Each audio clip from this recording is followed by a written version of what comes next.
Salve família, voltei ao Sobrenatural, boa tarde.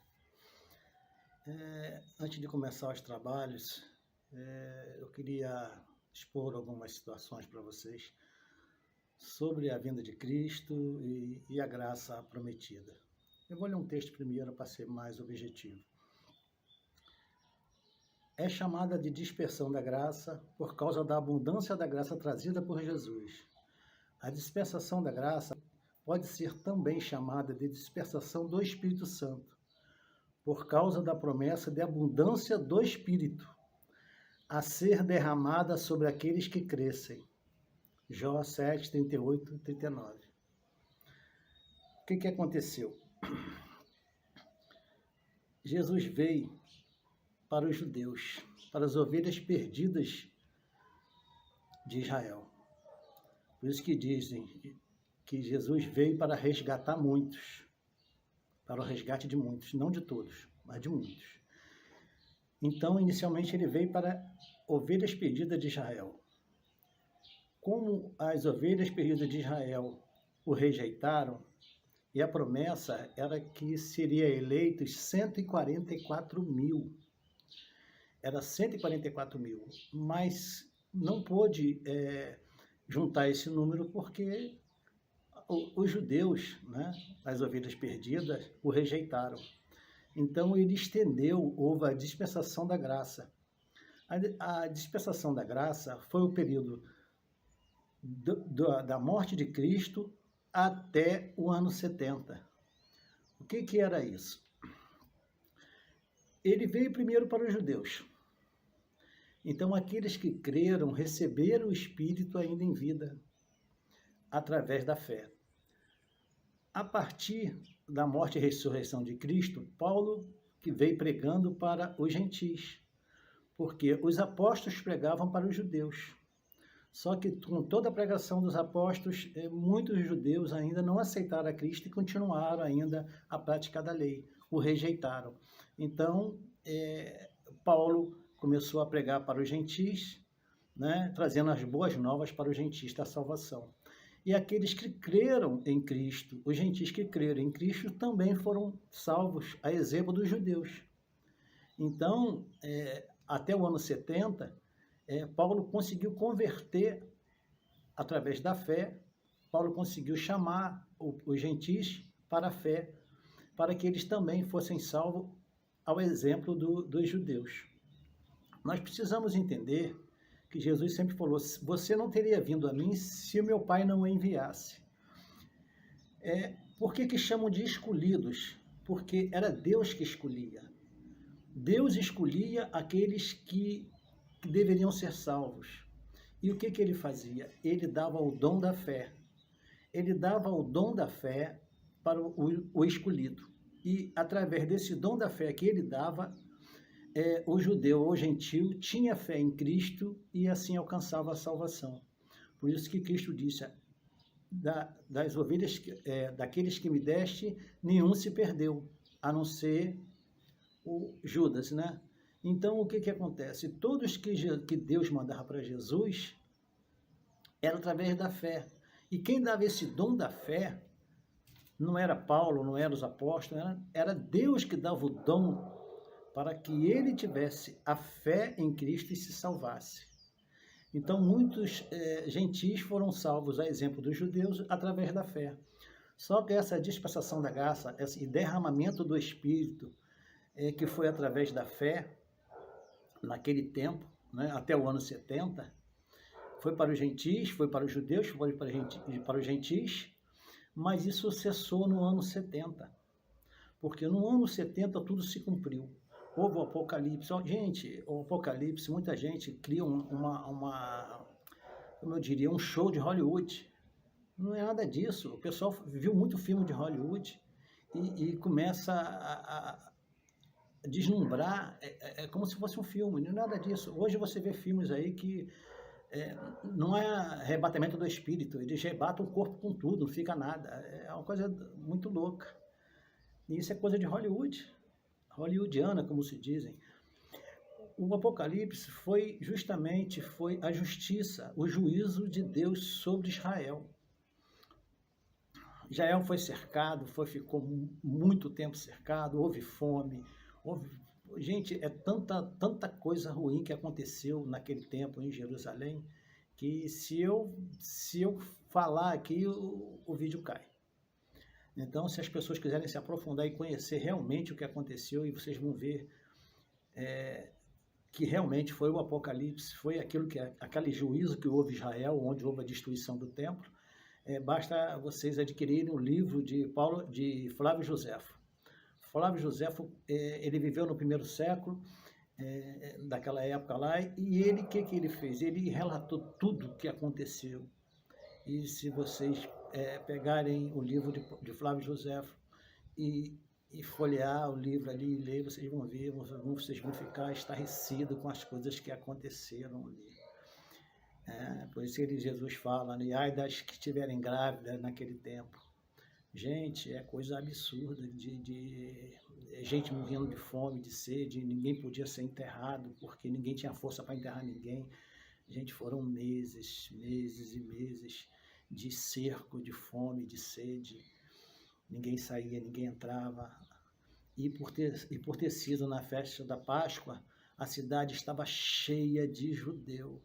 E quem estava fora? Os gentios, porque não podia entrar para a Páscoa, porque os judeus não permitiam. A não ser os servos dos judeus, né, que eram gentios, mas a cidade estava repleta de judeus, de todos os lugares foram para lá para a festa da Páscoa. Então estavam lotados de judeu. Então esse cerco trouxe simplesmente uma catástrofe para Israel. Quando você vai nas profecias, falam da cidade cercada, da cidade das torres altas. Você começa a ler a Bíblia com entendimento, com esclarecimento, você começa a perceber os sinais, que tudo se cumpriu no ano 70, que os mortos já ressuscitaram, os que estavam vivos, que da fé já foram arrebatados, tudo está cumprido. E houve uma mudança, porque Paulo diz que nem todos morreremos, nem todos dormiremos, mas transformados seremos todos. Porque, na verdade, a alma é toda a nossa consciência, nossa emoção, tudo estava na nossa alma. E quando o corpo morria, a alma dormia também, né? Dormia, como falam, dormia no Senhor. Então, por isso que Salomão falou que nossos pensamentos pereciam. Só que a alma era solidária ao corpo, porque o espírito ele era dado por medida. Por isso que fala que o espírito ele está sujeito ao profeta. Mas isso enquanto o profeta vive. Enquanto o profeta vivia, o espírito estava sujeito ao profeta. Mas quando o profeta morria, o espírito voltava a Deus. Porque a alma que traz toda a essência do ser humano, ela era solidária ao corpo. Então o espírito voltava a Deus, a alma ficava no corpo. Essa foi a transformação. A transformação foi a mudança na alma. A alma ela passou agora a ser solidária ao espírito. A alma nenhuma fica mais dormindo com o corpo. A alma ela é solidária ao espírito. Eu já falei isso num vídeo. A alma é o que nós conhecemos hoje no kardecismo como perispírito. Por quê? Porque a metade é material e a metade é espiritual. Assim é a alma hoje. A alma ela está dividida, meio a meio. A parte material se liga ao corpo e a parte espiritual se liga ao espírito. Se você vive uma vida aqui muito materializada, pela materialidade, a parte predominante nessa alma vai ser a parte material. E como ela é solidária ao espírito, o espírito fica preso aqui porque deseja a materialidade. Se a sua alma, a parte predominante dela é a parte espiritual, o espírito consegue subir e não fica preso aqui. Porque ele não está preso porque a parte predominante na alma é simplesmente a parte espiritual. Então o espírito está leve para se ir embora. É por isso que hoje nós temos que tomar conhecimento das coisas espirituais, se desprender desse sentimento de possessividade material, sabe, de querer, de possuir, de ter, porque isso ele faz com que a parte material da nossa alma sobrecarregue nossa alma, abafando a parte espiritual. Por que a alma é assim? Porque a parte material se liga ao corpo. e a parte espiritual se liga ao espírito. A alma que era ligada, que era solidária ao corpo, ficava no corpo. Hoje a alma é solidária ao espírito. Então a alma, ela faz parte do espírito, ela é consciência do espírito. Essa foi a transformação. Antes, a consciência, após a morte do corpo, ela simplesmente dormia. A consciência apagava. Eu não vou dizer morrer, porque quando o Saul conversou, levou a feiticeira lá e ela fez Samuel subiu em alma e conversou e falou, e ele tinha consciência plena. Então não é uma morte da consciência, mas sim um apagar, um dormir, um descansar. Mas quando houve a transformação, agora essa consciência, essa alma que ficava preso ao corpo, ela não fica mais presa ao corpo, ela fica presa ao espírito, ela é solidária ao espírito. Então hoje nós recebemos o espírito. Definitivamente. Ele não volta mais para Deus sem merecimento. Antes, não, morreu, o espírito voltava a Deus e a alma ficava lá presa. Hoje não. Hoje a alma está solidária ao espírito, faz parte do espírito. O que no kardecismo chamam de perispírito, né? É uma parte que traz a nossa imagem e semelhança. Então, o que acontece hoje é que a alma faz parte do espírito, é solidária ao espírito, é a consciência do espírito. Então, quando nós vivemos uma vida muito materializado, o que acontece? Essa parte que é dupla, materialidade e espiritualidade da alma, ela fica predominantemente tomada pela parte material. E isso impede que o espírito suba. Quando nós vivemos uma vida mais ligada à espiritualidade, a parte predominante é a espiritual, o espírito fica livre para subir. É por isso que Jesus disse, buscai as coisas do alto, do céu, e não da terra, onde a traça e a ferrugem tudo consome. E quando ele fala em buscar as coisas do céu, é as coisas espirituais, para a gente se espiritualizar, para a gente poder evoluir o nosso espírito, para que a gente não fique preso. Esses espíritos que eu converso com eles são muita gente que estão presas, gente que nunca tomou conhecimento da verdade, esses enganos que falam aí, que vão ficar dormindo, que Jesus ainda vai voltar, que ainda vai vir Apocalipse, é tudo uma grande mentira, uma grande mentirada. Quem tem um pouco de esclarecimento, que lê a Bíblia, você percebe claramente que tudo já se cumpriu, só tá ali para qualquer um que quiser ver.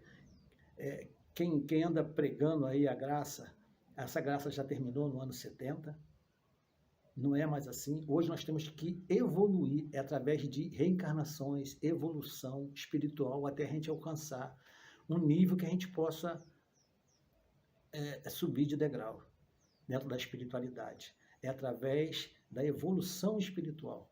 Aquela graça, aquela que foi pela fé, aquilo ali, foi dada aquela graça, que foi a salvação através da fé, porque a lei não tinha como. Ninguém tinha como ser salvo pela lei. A lei não permitia isso. Então, ninguém podia ser justificado pela lei. Por isso que foi dada a graça, para salvar aquele povo judeu, tirar eles da lei, dar a salvação para eles. Como eles rejeitaram, foi estendido aos gentis. Mas não é gentis de hoje, é os gentis até do ano 70, quando tudo se cumpriu. Foi tudo cumprido no ano 70. Quem prega hoje vinda de Cristo, Apocalipse, muitos até conhecem a verdade, sabem do que aconteceu, porque são homens cultos que lêem a Bíblia e sabem muito bem que tudo já se cumpriu. Mas ninguém quer largar o osso, ninguém quer abandonar uma carreira que construiu ao longo dos anos, ninguém. Ok? Então, a dispersação da graça foi até 70, houve o Apocalipse, que foi o juízo de Deus sobre Israel, tudo se cumpriu no ano 70. Tudo começou em meado de 66 e foi até meado do ano 70. São 42 meses, são 3 anos e meio. É tempo, tempos e metade de um tempo. Tempo é um ano, tempos são 2 anos e metade de um tempo, 3 anos e meio, 42 meses. Esse foi o tempo do cerco de Jerusalém, de metade de 66 até meado do ano 70, onde tudo se cumpriu e Jesus veio em juízo sobre aquele povo de Israel. Porque quem matou os santos e os profetas Não fomos nós, não fomos nossa geração, foi a geração deles. Se você for em Romanos 8:2, você vai ver que fala sobre a lei do Espírito de vida. Essa é a nossa situação hoje. Nós estamos na lei do Espírito de vida. O Espírito vive. Paulo fala que a lei era incapaz de aperfeiçoar o homem. Não tinha como aperfeiçoar. Mas por que hoje nós conseguimos nos aperfeiçoar? E não precisamos, aliás, não é nos dado a graça da salvação pela fé, como foi dado aos judeus e os gentis antes do ano 70.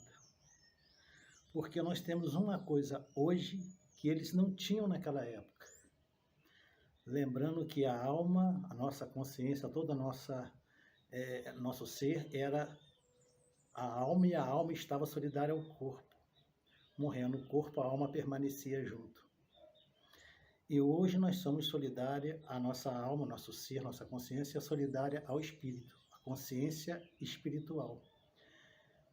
Eles, naquela época, eles não tinham a reencarnação, porque a alma, a sua consciência, dormia junto com o corpo. Hoje, a alma está solidária ao espírito. Ela é solidária ao espírito. A consciência hoje da alma está no espírito. Então, hoje nós temos condições de nos aperfeiçoar através da reencarnação, porque o espírito, ele não morre. O espírito, ele é eterno. Então, o espírito hoje, ele sempre leva para o mundo espiritual a nossa consciência de vidas anteriores e da vida recente que acaba de cessar. Ele leva isso para o mundo espiritual e ele vai acumulando essas experiências em vidas após vidas, e com isso ele vai se aperfeiçoando até alcançar a plenitude de um espírito puro, um espírito de luz. Então, por isso que a lei não permitia eles a evolução, o aperfeiçoamento, porque eles não reencarnavam, o corpo morria e a alma dormia com o corpo. Era isso que acontecia. Agora, com a alma solidária ao espírito, e o espírito se tornando como consciência, já que ele é o doutor da alma, ele salvou a alma porque ele resgatou a alma para ele. Através do sacrifício de Cristo, nos vivificou o espírito, e o espírito resgatou essa alma para ele. Ele salvou essa alma de ficar junto com o corpo. Essa foi a salvação. Então o espírito resgatou essa alma. Essa alma hoje, junto ao espírito, é toda a consciência do espírito. E como o espírito é eterno, ele pode reencarnar. E assim ele se aperfeiçoar com as experiências que ele vai acumulando. O que eles não tinham naquela época, porque a lei não permitia. A lei trazia a morte para ele e eles não tinham como vencer a morte. Não tinha como vencer a lei. A lei acusava eles o tempo todo. E eles eram sempre pecadores embaixo da lei. E eles não tinham como. Aí Cristo veio, nos justificou através do sacrifício dele. Após o sacrifício de Cristo, a lei acabou, foi o término da lei, né? E no ano 70 tudo se cumpriu. Então hoje nós estamos vivendo a lei do Espírito de vida. O Espírito vive, o Espírito está vivo, e o nosso aperfeiçoamento é através da reencarnação. A lei não permitia que eles ressuscitassem em espírito e pudessem reencarnar para poder evoluírem através das encarnações. Por isso que Paulo fala que a lei é incapaz de aperfeiçoar o homem, porque a lei não permitia. A lei não aperfeiçoava e não permitia a evolução espiritual através das múltiplas encarnações. Né? E hoje nós temos isso. Nós temos a lei do Espírito de vida. O Espírito está vivo, ele traz a consciência da alma toda com ele, e ele, através das reencarnações, ele vai evoluindo espiritualmente até alcançar a perfeição, de modo que possa ser um espírito de luz, um espírito purificado através do aperfeiçoamento. Esse aperfeiçoamento Cristo deu. Todos aqueles que foram ressuscitados, que foram arrebatados, os judeus e os gentis que foram salvos pelas graças, eles viveram 1000 anos com Cristo para fins de aperfeiçoamento e foram aperfeiçoados com Cristo, em Cristo. E nós temos a reencarnação para o nosso aperfeiçoamento. Por isso que você vê tantas diferenças intelectuais, de conhecimento, de entendimento do ser humano. Isso imagine uma pessoa que tenha 15 encarnações e outra que tenha 2 encarnações, uma que tenha 30 encarnações e outra que tenha 5 encarnações. A diferença é muito grande, é muito gritante, né? Então, a média é que nós demoramos em torno de, considerando a vida de 70 anos, mais 30 de plano espiritual, nós demoramos em torno de 100 anos para reencarnar de novo. Então, de 100 em 100 anos, nós temos uma encarnação. Então, já que estamos em 2000 anos, quem começou a reencarnar lá no primeiro século, tenha no máximo, se não ficou preso no umbral por muito tempo, tenha no máximo 20 encarnações. Tá ok? Fique na paz, que Deus abençoe a todos e até a próxima, se Deus assim permitir.